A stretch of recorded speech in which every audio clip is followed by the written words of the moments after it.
لک الحمد یا اللہ الصلاۃ والسلام علیک یا رسول اللہ اما بعد۔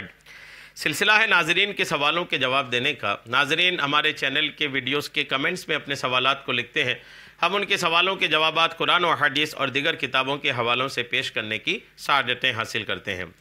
دیگر ناظرین سے عرض ہے کہ آپ بھی اپنے سوالات کو ضرور لکھا کریں، انشاءاللہ ہم آپ کو بھی آپ کے سوالوں کا جواب پیش کرنے کی ضرور کوشش کریں گے۔ ہمارے ناظرین میں سے ایک انہوں نے سوال کیے ہیں کہ تہجد کی نماز کے بعد فجر تک قضائے عمری پڑھنا کیسا ہے؟ بہت اہم سوال ہے۔ قضائے عمری کی تو اپنی جگہ اہمیت ہے، مسلمانوں کو قضائے عمری کی طرف بہت زیادہ توجہ دینے کی حاجت ہے، بہت زیادہ توجہ دینے کی ضرورت ہے کہ لوگ اس کی طرف توجہ دیں اور کوشش کریں کہ آپ قضائے عمری کی طرف آئیں۔ سوال انہوں نے کیا ہے کہ تہجد کی نماز میں تہجد پڑھنے کے بعد، تہجد پڑھ لیے، تہجد پڑھنے کے بعد پھر فجر کی نماز تک اس بیچ کا جو وقت ہوتا ہے، اس وقت قضائے عمری پڑھ سکتے ہیں کہ نہیں؟ قضائے عمری پڑھنا کیسا ہے؟ یہ ان کا سوال ہے۔ جواب میں عرض کرتا ہوں، یاد رکھیے گا قضائے عمری جو ہے یہ 3 وقتوں کے علاوہ، رات و دن میں 3 وقت ایسے ہوتے ہیں جس میں قضائے عمری کی اجازت نہیں ہوتی، یا کوئی اور دیگر نماز کی بھی اجازت نہیں ہوتی۔ باقی جو وقت ہوتا ہے وہ سارا کا سارا اجازت والا وقت ہوتا ہے۔ پہلا وقت جس میں قضائے عمری منع ہے یا کوئی اور نماز بھی منع ہے، وہ سورج ڈوبنے سے 20 منٹ پہلے کا جو وقت ہوتا ہے۔ سورج ڈوبنے والا ہے، 20 منٹ بچا ہے، یہ وقت جو 20 منٹ کا ہوتا ہے، اس میں اگر عصر کوئی نہیں پڑھا ہے تو عصر کی نماز پڑھ سکتا ہے، باقی اور کوئی نماز نہیں پڑھ سکتے۔ ویسے سورج جب نکلتا ہے، سورج نکلا، سورج نکلنے کے بعد جیسے نکلنا شروع ہوا، تب سے لے کر 20 منٹ جو ہوتا ہے، 20 منٹ سورج نکلنے کے بعد کا وقت جو ہوتا ہے، یہ وقت بھی منع والا ہوتا ہے۔ اس میں بھی جو ہے آدمی قضائے عمری بھی اور دیگر کوئی نمازیں نہیں پڑھ سکتا۔ اور دوسرا ہے نصف النہار شرعی اور نصف النہار عرفی، ان دونوں کے بیچ کا جو وقت ہوتا ہے جس کو ظہوہ کبریٰ کہتے ہیں۔ ظہوہ کبریٰ یہ سب کے لیے سمجھنا آسان تو نہیں ہے، لیکن پھر بھی میں آپ کو کچھ حد تک سمجھانے کی کوشش کرتا ہوں۔ دن 2 طرح کے ہیں، ایک عرفی، ایک شرعی۔ شرعی دن جو ہے وہ صبح صادق سے شروع ہو جاتا ہے، اور عرفی دن، عرفاً جو دن ہوتا ہے وہ سورج نکلنے سے شروع ہوتا ہے۔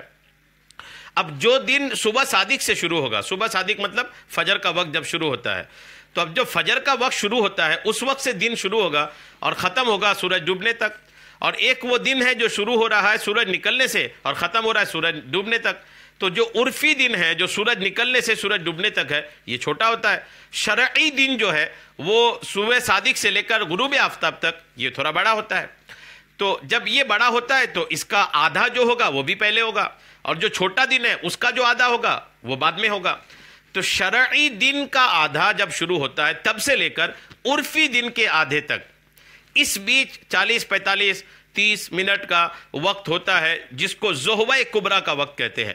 عموماً لوگ زوال کا وقت کہتے ہیں اس کو دوپہر میں، تو یہ زوال کا وقت بلکہ ہے نہیں، عمومی طور پر لوگوں کے زبان پر یہ چل ضرور گیا ہے، زوال کا وقت، زوال کا وقت۔ یہ زوال کا وقت نہیں ہے، یہ ممنوع وقت اس کو بول دیں، ظہوہ کبریٰ اس کا جو اصل نام ہے وہ بول دیں۔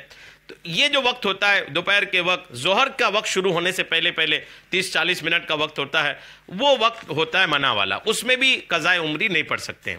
تو اب یہ سارا وقت ہے، 3 وقت ہو گیا جس میں قضائے عمری نہیں پڑھ سکتے ہیں۔